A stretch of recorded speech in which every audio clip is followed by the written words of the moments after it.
मध्य प्रदेश के सीएम मोहन यादव आज आजमगढ़ दौरे पे गए हैं और मीडिया में आ रहा है कि जो आजमगढ़ समेत पूरे उस बेल्ट में जो यादव मतदाता है उसको 2024 के लिहाज से ये बैठकें वो करेंगे, कुछ 5 लोकसभाएं करेंगे।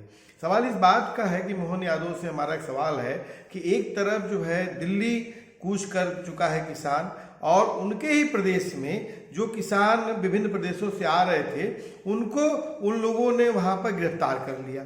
तो मोहन जी एक तरफ गिरफ्तार कर लिए किसान को और आजमगढ़ आए हैं और आजमगढ़ जहां पर वो आए हैं वहां जिस मंदुरी हवाई पट्टी पे उतरे हैं उस हवाई पट्टी पे बगल में ही जो इंटरनेशनल एयरपोर्ट के नाम पर जो किसानों की जमीन छीनी जा रही थी उसके खिलाफ वहां पर महिलाएं, किसान, मजदूर आंदोलनरत हैं पिछले 1 साल से भी अधिक समय से। क्या मोहन यादव जी को वक्त मिला वहां पर जाने का?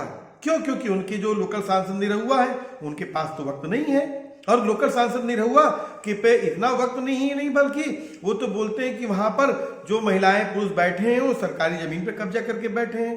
आजमगढ़ जो आते हैं आजकल बीजेपी बनारस और गोरखपुर मीटिंग न करके आजमगढ़ मीटिंग कर रही है और इस लिहाज से कर रही है कि हम आजमगढ़ को प्राथमिकता दे रहे हैं। हम जानते हैं आजमगढ़ को प्राथमिकता नहीं, जो आपका जो सांसद दिनेश लाल यादव निरहुआ है उन्होंने बोला था कि आजमगढ़ के लोग मनबड़ हैं, इनका घुटना तोड़ दीजिए, इनको मार करके ऊपर भेज दीजिए, इनको जेल में डाल दीजिए। तो जो इस तरह की उल्टी सीधी बयानबाजियां की थी आप दरअसल उसको मोहन यादव के जरिए या इस तरह की मीटिंगों के जरिए आजमगढ़ में आप इसको जो है तमाम सवालों को खत्म करना चाहते हैं। लेकिन आजमगढ़ के लोग बखूबी जानते हैं कि आप किसान विरोधी हैं। 1 साल से अधिक समय से किसान जिस तरीके से जो है दिल्ली बॉर्डर में बैठा था आजमगढ़ में भी बैठा है, वहां पर भी आप का जो किसानों के प्रति आपका जो है भाव था वो लगातार किसान विरोधी था और आजमगढ़ में भी आपका भाव किसान विरोधी है। दूसरी तरफ कि पूर्वांचल एक्सप्रेसवे के किनारे जो इंडस्ट्रियल कॉरिडोर के नाम पर बड़े पैमाने पर जमीनें छीनी जा रही है वहां पर भी जो किसान जा रहा है और उसमें साफ तौर पे मैं कहना चाहता हूं मोहन यादव जी से कि मोहन यादव जी आप जिस जाति को लेकर आपको भाजपा राजनीति करा रही है उस जाति की लोगों की सबसे ज्यादा जमीनें जा रही हैं। तो क्या मोहन यादव जी आप जा रहे हैं तो आप उन लोगों से मिलेंगे? क्यों? क्योंकि आपके मंत्री नरेंद्र तोमर हुआ करते थे और जो कि कहते थे कि भारत का रास्ता रोडों से जाता है, एयरपोर्टों से जाता है। मतलब भारत एक कृषि प्रधान देश है और यहाँ पर विकास का रास्ता खेत और खलिहानों से जाता है, लेकिन वहां रोडों से जाता है।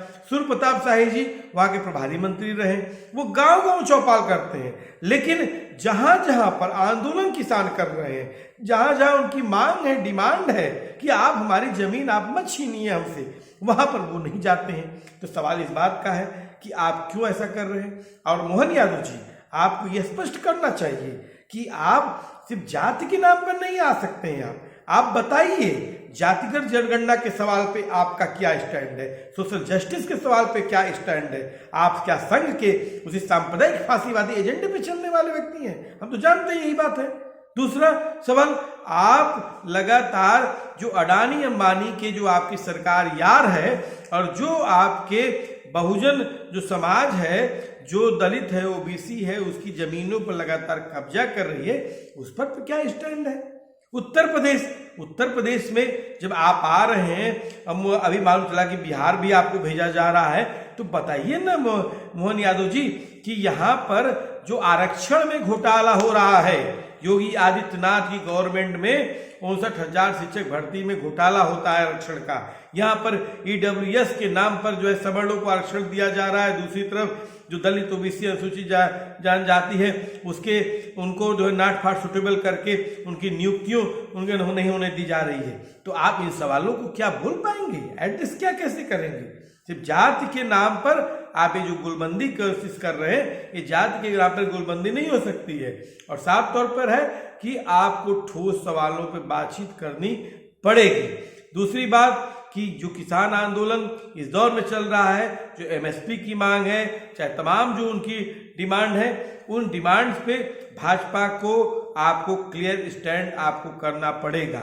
हम तो नहीं जानते थे कि आप मुख्यमंत्री बने, जब तब हमें मालूम चला कि आपने वहाँ के नेता हैं। इतना क्यों?